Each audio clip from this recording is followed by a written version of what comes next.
Hello. So this week we're going to look at presence, and literally presence has changed my life. So now we're getting to the point where we're starting to understand what we might want, what kind of life we want to create. It's time to look at where we are now. So as you've been able to see, whatever way that you've come to this, my life has changed enormously in the last 4 years. And that's because I have been able to change the momentum. I've been able to change the way I think, the way I act, the way I behave. And I'm still on this journey. I'm still doing this. So everything that is happening in your life now, you have created, literally everything. And I know that's not what we like to hear or what we want to believe, but we are creatures of creation.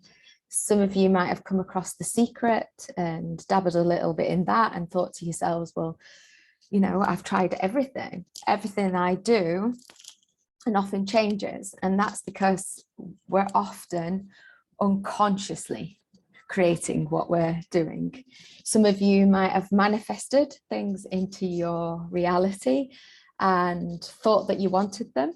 And then when you got there, it's like, oh, I didn't even really want this. It's not made me happy. And believe me, I've done that plenty. I've created many things consciously and got there and didn't even like what I got once I got there. So want to take you to the very, very foundations of creation, and that is presence. That's being able to create from the very moment that you're in.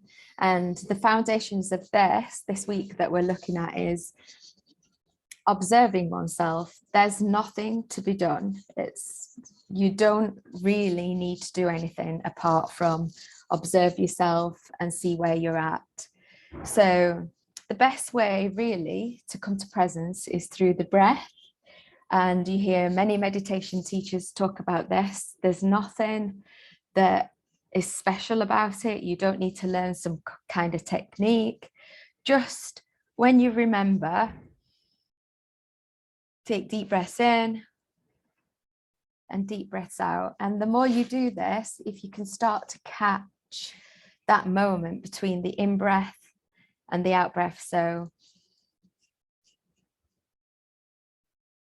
that moment there before the out-breath, in the silence there. And if you can start to learn to drop into your body. And what this is doing is it's calming your nervous system down, and it's helping you understand what's going on with you at that moment. That's all we're doing. We're getting to know ourselves and what's going on and why we're creating what we're creating. And I'm going to give you lots of techniques and journaling prompts and things that you can do where you can start to understand what's going on with you unconsciously. So if you can start to notice what's going through the mind. I've been waking up in the night recently and come to understand that my mind is constantly talking. And even after meditating for many, many months now, this is still happening. And what I understand now is that's not me. They're thoughts that are passing through my mind, and I can either choose to get wrapped up in them and go down that rabbit hole, or I can sit back and I can observe them. And even when I do get caught in them and I do go down that rabbit hole, then I can choose to forgive myself and say, oh, there I was again, totally caught up in that whole mind structure that's going on with me, and notice what it was. Because it's these thoughts and the words that we use that are actually creating our reality. So I would invite you this week to journal and to start noticing these things, and maybe start to try and pause the momentum on these things. Or even you could laugh at some of the thoughts, or you could say, oh, there they go again. You could maybe name some of the how should I put this? You could maybe name some of the themes. So it might be that you notice one set of thoughts remind you of your childhood and something that happened, and you could give that a name. I have a whole theme of mine, which is lack of self-belief and pretty self-sabotaging, and I've named that Angel. So when that comes up, I talk to Angel and I'm like, oh, here you go again. Oh, darling, I really love you, and embrace that. So it's not about pushing all this away, and it's not about resisting what's going on with you. It's about the observation and realizing what's going on with you, about giving yourself that space as well to notice how often you might be doing things to avoid even observing yourself. For me, I spent many years doing all day. I would wake up at, say, 5 o'clock in the morning. I'd get straight on my computer and I would work, and I had a to-do list, and then I wouldn't literally stop until 9 o'clock at night. And it was all a diversion, and I had no idea who I was and what was going on with me. So I would invite you also to start creating some space, asking yourself, do I really need to be doing this thing? Could I come to myself now? Could I observe myself? Could I look at myself? The other thing that has really changed my life is meditation. So I now meditate an hour a day, sometimes longer. I don't view meditation as a place where I am shutting my mind up. I view meditation as listening to silence. So if my mind's constantly chatting, then I notice that. What's going on with my mind? What is it talking about? What themes are happening? What am I worried about? And then I often journal afterwards. And this is about getting to know yourself intimately. This is about what is going on with me? Why am I where I'm at? How did I create the reality that I'm in right now? And that's when we can start to create a different reality and start to be conscious about what we actually are creating. And at the same time, we are embracing who we actually are, making everything we are okay. I've been at this for quite some time now.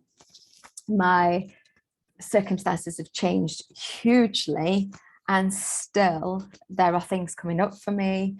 There are things that I'm getting to know, because what happens is, as each layer is dealt with, as each thing comes to my awareness, and then something changes, then something under that comes up to be seen. So I'm still doing this, and there are still things I would prefer that are not in my life yet. So there are still things coming up with me. And I often use the analogy of, if this was me, of the thing that I want, and this was the consciousness of me, and this is what I prefer, and this is me now, there are things that are different about me here to here. So I've often used the analogy of New Year, I want to give up sugar, and I'm stopping eating cake and chocolate. Do this every year. And this version of me who doesn't eat cake and chocolate, she's very different to this version of me who does. So I start on January the 1st, and I've got all the best intentions. I'm ready to go, and I do my first day, and I feel really good and exhilarated, and I think, oh, that's it. I'm on track. I'm not going to eat cake anymore. I'm not going to have sugar anymore. And as I go through the days, I start to crave the cake and the sugar, and I'm like, oh, I really want some cake. I really want some sugar. I might have some physical responses.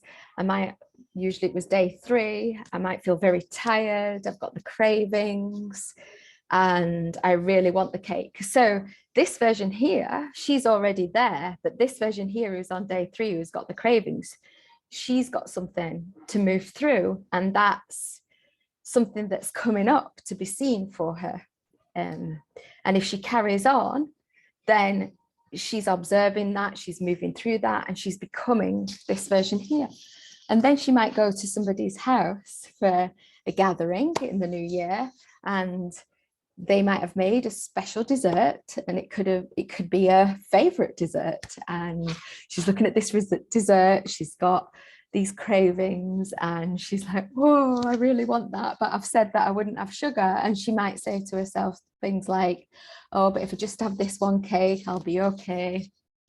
But this version here, who doesn't eat that, she wouldn't do that.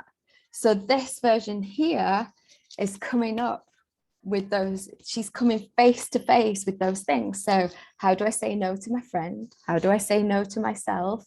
She might not like the confrontation of saying, no, I don't want dessert. So she's coming face to face with all those things to bring her to this version here. And so if we can practice presence and come into the present moment, we can start to observe these things. We can start to notice these things and not necessarily change them at this moment in time, just to notice what's going on, notice any patterns, and journal about it. Sometimes just in the journaling, the patterns change. We have aha moments, and sometimes we might have like a light bulb moment and go, oh my gosh, I didn't realize I was doing that all these years. We might notice where we could break some momentum, that the very thing that we're doing is leading to the very thing that we don't want. So that's for this week, like I said, just to observe. And next week we'll talk about how we can maybe start breaking some of the patterns that we've been in. So have a great week. Connect with me. Let me know how you're getting on. Let me know if you've had any patterns, and I look forward to hearing from you.